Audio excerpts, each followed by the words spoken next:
tainted color. So don't worry about for this. When we do the isomalt, you can actually cook that like sugar and add color to it. But again, this flavor is what you want. So you cannot add color to any of this that we're doing today. You can cook this less and add color and still make garnishes. Okay? But then you don't get the flavor. You just get sugar. So I'm just teaching you something practical that you don't have to do that. But you can cook these under 320 before they caramelize and do the same thing, adding color to it. Okay? Okay. So what I want to show you here is how to do the cage, a caramel cage. So these are two different ladles. Okay, I want to prep them by just a little bit of pan spray, and I'm going to move it around my hand like this. You can use oil too. Do you see how these are different? This has a lip, and then this has this right here. Ideally, I want this with this fused on, like this.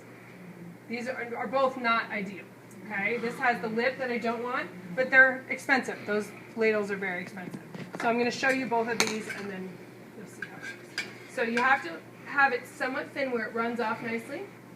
You want to keep your spoon up, let most of it drip off, and then you're going to kind of go like this with your wrist, and you're going to do this directly over your pan. Very, very thin. Okay. Then I'm going to do it over here so I don't have a huge mess on the stove. Okay, let it drip off. And I'm going back and forth my wrist. It's all in the wrist action, and I'm moving this around to create a nice structure on here.